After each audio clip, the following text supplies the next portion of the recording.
നമസ്കാരം, ഞാൻ doctor Ashna, doctor Ashna's wellness clinic, Kannur Koothuparamba. നമ്മുടെ ക്ലിനിക്കിൽ വന്ന ഭൂരിഭാഗം പേഷ്യൻസിൽ ഫാറ്റി ലിവർ വളരെ കോമൺ ആയിട്ട് കണ്ടുവന്നിട്ടുണ്ടായിരുന്നു.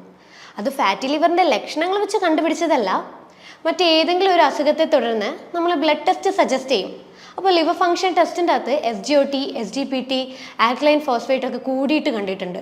അതുപോലെ തന്നെ നമ്മളിപ്പം ചിലവർ പറയും വയറുവേദന, യൂറിൻ ഇൻഫെക്ഷൻ, ഫൈബ്രോയിഡ്, PCOD അങ്ങനെയുള്ളവരോടൊക്കെ നമ്മൾ വയറ് സ്കാൻ ചെയ്യാൻ പറയും. അപ്പോൾ അങ്ങനെയുള്ളവർ ചെയ്യുമ്പോഴും എന്തായി, ഫാറ്റി ലിവർ എന്ന് പറഞ്ഞൊരു കാര്യം നമ്മൾ ആ സ്കാനിങ്ങിൽ ഡയഗ്നോസ് ചെയ്തു. ഇങ്ങനെയാണ് കുറേ പേഷ്യൻസിന് രോഗലക്ഷണങ്ങളില്ലാതെ നമ്മൾ ഫാറ്റി ലിവർ ഉണ്ട് എന്നുള്ളത് ഡയഗ്നോസ് ചെയ്തിട്ടുണ്ടായിരുന്നത്. മുന്നൊക്കെ ഒരു 40 വയസ്സിന് മുകളിലുള്ളവർക്കായിരുന്നു ഫാറ്റി ലിവർ കണ്ടിട്ടുണ്ടായിരുന്നത്. പക്ഷേ ഇപ്പോൾ 10 വയസ്സിന് മുകളിലുള്ള കുട്ടികളിൽ വരെ ഫാറ്റി ലിവർ ഉണ്ട്.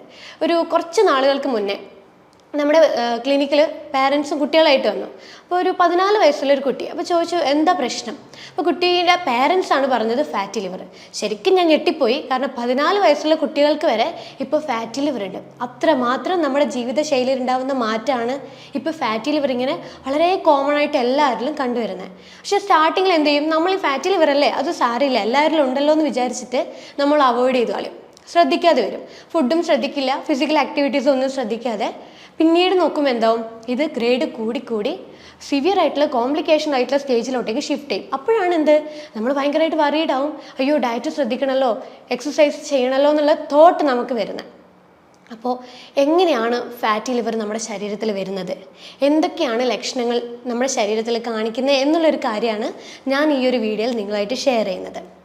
ഫാറ്റി ലിവർ നമ്മുടെ ശരീരത്തിലുണ്ടായാൽ നമ്മുടെ ശരീരത്തിൽ പല രീതിയിലുള്ള ലക്ഷണങ്ങൾ കാണിക്കും. ഫാറ്റി ലിവർ നമ്മുടെ ശരീരത്തിൽ ഉണ്ടാകുമ്പോൾ നമ്മുടെ മുഖത്ത് കളർ മാറ്റം ഉണ്ടാകാൻ തുടങ്ങും, കറുപ്പ് വരാൻ തുടങ്ങും. പ്രത്യേകിച്ച് നമ്മുടെ ഈ ഒരു ഫോർഹെഡ് റീജിയണിലും ഈ ഒരു ചീക്സിൻ്റെ ഈ സൈഡിലായിട്ട് കറുപ്പ് കളർ വരാൻ തുടങ്ങും. ഡാർക്ക് സ്കിൻ ആയിട്ടുള്ള ആളുകളിലും ആ ഒരു സ്കിൻ കളറിനേക്കാൾ ഏറെ ഒരു കറുത്ത കളറായിട്ടാണ് കാണാം. പ്രത്യേകിച്ച് കൈകളിലും ചിലവരിൽ ഈ ഒരു പിഗ്മെൻറ്റേഷൻ കറുത്ത കളറായിട്ട് ഇങ്ങനെ കുത്ത് പോലെയുള്ള കളേഴ്സായിട്ട് കണ്ടിട്ടുണ്ട്. പിന്നെ സ്കിന്നിൽ ചൊറിച്ചിലുണ്ടാവും, പക്ഷെ പാടുകളായിട്ട് ഉണ്ടാവില്ല. കൈയിൻ്റെയും കാലിൻ്റെയും അടിയിലാണ് ഏറ്റവും കൂടുതൽ ചൊറിച്ചിലുണ്ടാവുക. കാലിനും കൈയിനും അടിവയറ്റിലായിട്ട് നീർക്കെട്ട് കയറും. ചിലവർക്ക് വയറിൻ്റെ മേൾഭാഗത്തായിട്ട് ഇടയ്ക്കിടെ ഒരു വയറുവേദന വരും. ചിലർക്ക് എപ്പോഴും ക്ഷീണമായിരിക്കും, പകൽ സമയത്ത് ഒന്നും ചെയ്യാൻ വയ്യ, ആകപ്പാടെ എല്ലാത്തിനും ഒരു താല്പര്യക്കുറവുള്ള രീതിയിലുണ്ടാവും. രാത്രിയിലാണെങ്കിൽ ഉറക്കം ഉണ്ടാവില്ല, അതുകൊണ്ട് രാവിലെ വളരെയധികം രീതിയിൽ ഉറങ്ങിക്കൊണ്ടേയിരിക്കും, അതും ഒരു ക്ഷീണത്തിന് കാരണമാകും. പിന്നെ വിശപ്പുണ്ടാവില്ല, ഒന്നും കഴിക്കാൻ താല്പര്യമില്ല, പ്രത്യേകിച്ച് ക്രേവിങ്സ് ഒന്നുമില്ല, അതുകൊണ്ട് തന്നെ ക്ഷീണം കൂടുതലായിട്ട് വരും. പിന്നെ ഇങ്ങനെയുള്ളവർക്ക് ഇമോഷൻസിൻ്റെ കാര്യത്തിൽ ഒരു സ്റ്റേബിൾ ആയിരിക്കില്ല, ടെൻഷൻ ഉണ്ടാവും. അതുപോലെ എപ്പോഴും ഒരു മൂഡ് സ്വിങ്സ്, ആങ്സൈറ്റി പോലുള്ള ടെൻഷൻ, അങ്ങനെയുള്ള കാര്യങ്ങളൊക്കെ റിപ്പീറ്റായിട്ട് വന്നുകൊണ്ടിരിക്കും. ചിലർക്ക് വിയർപ്പ് കൂടുതലായിരിക്കും, ചിലവരിൽ സ്മെല്ലുണ്ടാവില്ല, പക്ഷെ ചിലർക്ക് വളരെയധികം സ്മെല്ല് കൂടുതലായിരിക്കും ഈ വിയർപ്പ് കൂടുന്നതിൻ്റെ ഭാഗമായിട്ട്. പിന്നെ ചിലവരിൽ സ്കിന്നിൽ ഈ ചതവ് പോലുള്ള പാടുകൾ വന്നു പോകും, പക്ഷെ അതിങ്ങനെ പെർമനൻ്റ് ആയിട്ട് നിൽക്കില്ല, ഇടയ്ക്ക് ഇങ്ങനെ വന്ന് പോയി എന്നുള്ള രീതിയിലാണ് ആ പാടുകൾ ഉണ്ടാകുക. അപ്പോൾ ഇതൊക്കെയാണ് നമുക്ക് ഫാറ്റി ലിവർ ഉണ്ടായാൽ നമ്മുടെ ശരീരത്തിൽ കാണിക്കുന്ന ലക്ഷണങ്ങളായിട്ടുണ്ടാവുന്നത്. എന്തുകൊണ്ടാണ് ഫാറ്റി ലിവർ വരുന്നത്, നമ്മൾ എപ്പോഴെങ്കിലും ചിന്തിച്ചിട്ടുണ്ടോ? നമ്മുടെ ജീവിത ശൈലിയിൽ ഉണ്ടാകുന്ന മാറ്റങ്ങളാണ് ഫാറ്റി ലിവറിന് കാരണമാകുന്നത്. ഒന്ന് പ്രധാനമായിട്ടും പറയുകയാണെങ്കിൽ മദ്യപാനം. ചില ആളുകളിൽ വർഷങ്ങളോളമുള്ള മദ്യപാനം ഫാറ്റി ലിവറിലേക്ക് കാരണമാകുന്നുണ്ട്. ആ ഒരു ഫാറ്റി ലിവറിന് പറയുന്ന പേരാണ് ആൽക്കഹോളിക് ഫാറ്റി ലിവർ. രണ്ടാമത്തെ കാരണം എന്താണെന്ന് വെച്ച് കഴിഞ്ഞാൽ നമ്മുടെ ഭക്ഷണ രീതിയിലുണ്ടായ തെറ്റ്. അതായത് നമ്മൾ കൂടുതൽ കലോറി അടങ്ങിയ ഫുഡുകൾ കഴിക്കുമ്പോൾ നമ്മുടെ ശരീരത്തിൽ കൊഴുപ്പ് വന്ന് അടിഞ്ഞുകൂടി അത് ലിവറിൽ സ്റ്റോർ ചെയ്യുമ്പോഴാണ് ഫാറ്റി ലിവറിലേക്ക് മാറുന്നത്. ഈ ഫാറ്റി ലിവറിന് പറയുന്ന പേരാണ് non alcoholic fatty liver. Fatty liver വന്നു കഴിഞ്ഞാൽ പല ഗ്രേഡുകളുണ്ട്. Fatty liver grade 1, 2, 3. ഇത് ഫാറ്റി ലിവർ ഗ്രേഡ് 1, 2 എന്ന് പറയുന്ന വലിയ കോംപ്ലിക്കേഷനുള്ള സ്റ്റേജസ് ഒന്നല്ല, പക്ഷേ നമ്മൾ ശ്രദ്ധിക്കാതിരുന്നു കഴിഞ്ഞാൽ അത് ഗ്രേഡ് 3 സിവിയർ ആയിട്ടുള്ള സ്റ്റേജിലോട്ടേക്ക് ഷിഫ്റ്റ് ചെയ്യുമ്പം നമുക്ക് നമ്മുടെ ലിവറിനെ പൂർണ്ണ സ്ഥിതിയിലേക്ക് കൊണ്ടുവരിക എന്നുള്ളത് വളരെ ബുദ്ധിമുട്ടായിട്ടുള്ള കാര്യം. അപ്പം നമ്മൾ ആദ്യമേ ലിവറിനെ എന്ത് ചെയ്യണം, പഴയ സ്ഥിതിയിലേക്ക് കൊണ്ടുവരാനുള്ള എല്ലാ മെത്തേഡ്സും നമ്മൾ ട്രൈ ചെയ്യണം. അതിപ്പോൾ ഭക്ഷണ രീതി ആയാലും, ഇതിപ്പോൾ മദ്യപാനത്തിൻ്റെ കാര്യമായാലും, ഫിസിക്കൽ എക്സസൈസ് ആയാലും, എല്ലാ രീതിയിലും നമ്മൾ ഫോക്കസ് ചെയ്യണം ഫാറ്റി ലിവർ മാറ്റണമെങ്കിൽ. ഫാറ്റി ലിവർ വന്നു കഴിഞ്ഞാൽ നമ്മൾ ആദ്യം ചെയ്യേണ്ടത് എന്തുകൊണ്ടാണെന്നുള്ളത് നമുക്ക് തന്നെ മനസ്സിലാവുമല്ലോ. നേരത്തെ പറഞ്ഞ പോലെ മദ്യപാനമാണെങ്കിൽ മദ്യപാനം, ഭക്ഷണ രീതി കൊണ്ടാണെങ്കിൽ ഭക്ഷണ രീതി, ഏതാണോ എന്നുള്ളത് ഐഡൻറ്റിഫൈ ചെയ്യുക. അപ്പോൾ മദ്യപാനമാണെങ്കിൽ ആദ്യം നമ്മൾ മദ്യപാനം പൂർണ്ണമായിട്ട് നിർത്തുക, ആദ്യം ചെയ്യേണ്ട കാര്യം. രണ്ടാമതായിട്ട് ചെയ്യേണ്ടത് നമ്മൾ ഭക്ഷണത്തിൽ ക്രമീകരണങ്ങൾ കൊണ്ടുവരിക. എന്തുകൊണ്ടാണ് നമ്മൾ ഇത് ഫോക്കസ് ചെയ്യണമെന്ന് പറയുന്നത്? കാരണം നമ്മളിപ്പോൾ മദ്യപാനമായാലും ഭക്ഷണ രീതി ആയാലും കാർബോഹൈഡ്രേറ്റ് എന്നുള്ളൊരു ഫുഡാണല്ലോ നമ്മുടെ ശരീരത്തിലേക്ക് ഫാറ്റ് കൂടുതലായിട്ട് കൊണ്ടുവരുന്നത്. അതുകൊണ്ട് തന്നെ നമ്മുടെ മദ്യപാനത്തിൻ്റെയും അതുപോലെ കാർബോഹൈഡ്രേറ്റ് ഫുഡിൻ്റെയും ഇൻടേക്ക് നമ്മൾ കുറയ്ക്കണം. എന്തുകൊണ്ടാണ്? ഈ രണ്ട് ഫുഡുകൾ നമ്മൾ കഴിക്കുമ്പോൾ നമ്മുടെ ശരീരത്തിലേക്ക് എന്തായിട്ടാണ് വരുന്നത്? ഗ്ലൂക്കോസ് ആയിട്ടാണ് എത്തുന്നത്. പക്ഷെ നമ്മുടെ ശരീരത്തിൽ ഗ്ലൂക്കോസിൻ്റെ ആവശ്യകതയുണ്ട്. എന്തിനാ? നമ്മുടെ എനർജിക്ക് വേണ്ടിയിട്ട്. നമ്മൾക്കിപ്പോൾ ഒരു കാര്യങ്ങൾ എന്തെങ്കിലും ചെയ്യണമെങ്കിലോ സംസാരിക്കണമെങ്കിലോ അല്ലെങ്കിൽ ബ്രെയിൻ ഫോക്കസ് ചെയ്ത് എന്തെങ്കിലും ചെയ്യണമെങ്കിലോ എനർജി വേണം. അപ്പോൾ ഈ എനർജിക്കാണ് ഗ്ലൂക്കോസ് എന്ന് പറയുന്നൊരു ഘടകം നമ്മൾ ഉള്ളിലോട്ട് വരുന്നത്. ഉള്ളിലേക്ക് ഗ്ലൂക്കോസ് എത്തിക്കഴിഞ്ഞാൽ നമ്മുടെ ശരീരം എന്ത് ചെയ്യും? ആവശ്യമുള്ളത് നമ്മുടെ ഗ്ലൂക്കോസ് ശരീരം യൂസ് ചെയ്യും. പക്ഷേ നമ്മൾ ആവശ്യത്തിൽ കൂടുതൽ കഴിക്കുന്നുണ്ടെങ്കിലോ അങ്ങനെ വരുമ്പോൾ നമ്മുടെ ശരീരം എന്താ ചെയ്യണേ? കൂടുതലുള്ളതിന് നമ്മുടെ ശരീരം തള്ളി മാറ്റി അത് ലിവറിലേക്ക് അടിഞ്ഞുകൂടി വരുമ്പോഴാണ് എന്ത് തുടങ്ങുന്നത്? ഫാറ്റി ലിവർ തുടങ്ങുന്നത്. മദ്യപാനം ഞാൻ സപ്പോർട്ട് ചെയ്യില്ല, കാരണം മദ്യപാനം നമ്മുടെ ശരീരത്തിന് ഹാനികരമാണ്. ഭക്ഷണ രീതി നമുക്ക് എന്തായാലും നമുക്ക് ആവശ്യമുള്ള രീതിയിൽ കഴിക്കേണ്ടതാണ്. പക്ഷെ നമ്മൾ കൺട്രോൾ ചെയ്തിട്ട് വേണം നമ്മൾ ഭക്ഷണ ക്രമീകരണങ്ങൾ കൊണ്ടുപോകാനായിട്ട്. ഫിസിക്കലി നന്നായിട്ട് അധ്വാനിക്കുന്നവർക്ക് എനർജി വേണം. പക്ഷെ വലിയ രീതിയിൽ അധ്വാനം ഇല്ലാത്തവർക്ക് എനർജിയുടെ ആവശ്യമില്ല, കുറവായിട്ടേ നമ്മുടെ ശരീരത്തിന് വേണ്ടൂ. അങ്ങനെയുള്ള രീതിയിൽ വേണം നമ്മൾ ഡയറ്റ് ഫോളോ ചെയ്യാനായിട്ട്. അപ്പോൾ ഈ ഫാറ്റി ലിവർ ഉള്ളവർക്ക് എങ്ങനെ ഡയറ്റ് കൊണ്ടുപോകണം എന്നുള്ളൊരു കാര്യം ഞാൻ ഡീറ്റെയിൽ ആയിട്ട് പറഞ്ഞുതരാം. ഫാറ്റി ലിവർ എന്ന് കേൾക്കുമ്പോൾ തന്നെ നിങ്ങൾക്ക് മനസ്സിലാവുന്നുണ്ടാവും.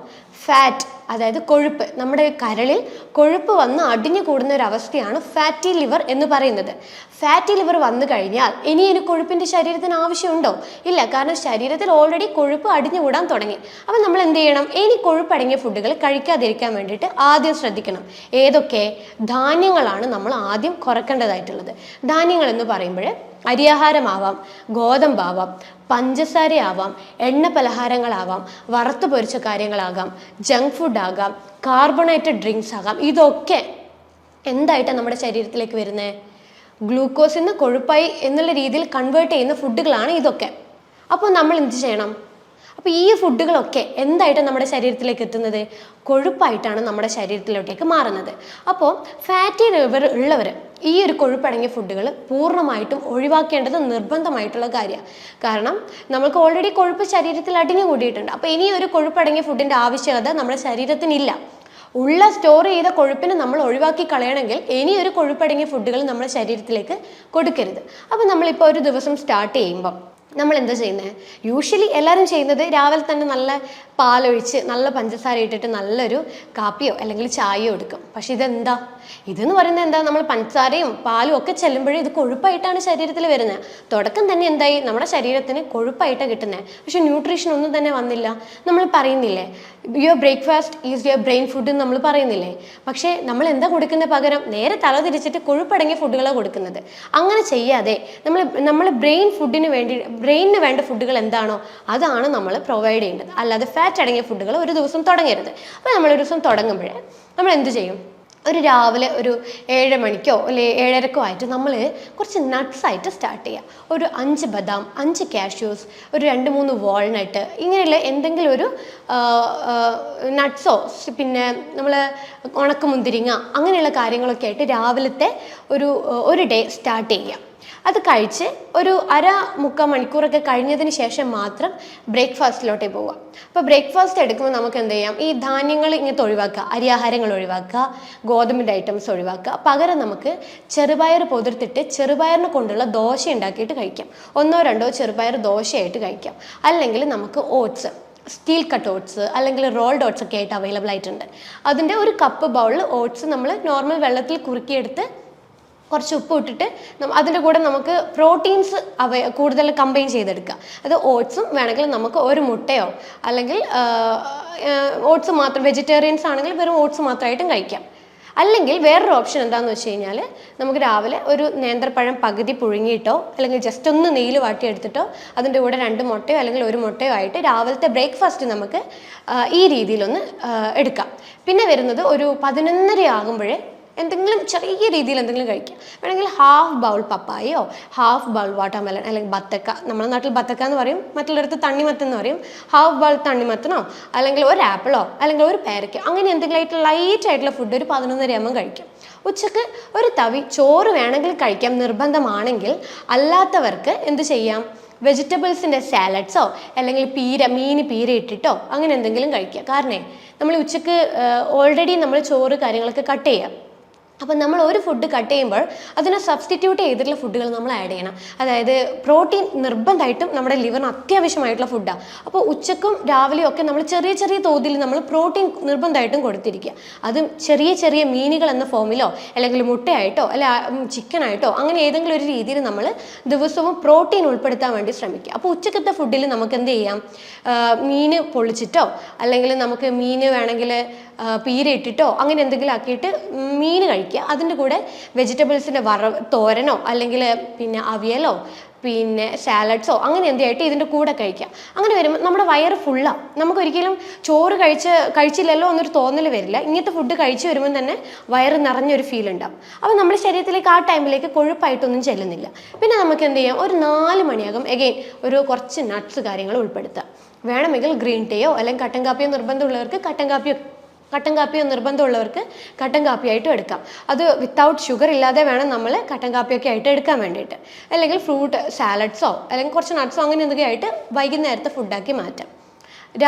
രാത്രി ഒരു 7 മണിക്കുള്ളിൽ നമ്മുടെ ഭക്ഷണ രീതി സ്റ്റോപ്പ് ചെയ്യണം. കാരണം കിടക്കുന്നതിന് മുന്നേ ഒരു 2-3 മണിക്കൂർ മുന്നേ നമ്മുടെ വയറ് കാലിയായിട്ട് വേണം നമ്മൾ ഉറക്കത്തിലേക്ക് പോകാനായിട്ട്. അല്ലെങ്കിൽ എന്താവും, നമ്മൾ ഉറങ്ങുമ്പോഴും നമ്മൾ വയറിങ്ങനെ പണിയെടുത്തുകൊണ്ടിരിക്കുക, മെറ്റബോളിസം കുറയും. മെറ്റബോളിസം എന്ന് വെച്ച് കഴിഞ്ഞാൽ എന്താ, നമ്മുടെ ശരീരത്തിലെ കോശങ്ങൾ ഫുഡിനെ എനർജി ആക്കി മാറ്റുന്ന ആ ഒരു രീതി അത് കുറഞ്ഞു പോകും. അങ്ങനെ കുറയുമ്പോഴാണ് എന്താവുന്നത്, നമ്മുടെ ശരീരത്തിൽ കൊഴുപ്പ് വന്ന് അടിഞ്ഞുകൂടുന്നത്. കാരണം ഫുഡ് എനർജി ആക്കുന്നില്ലല്ലോ.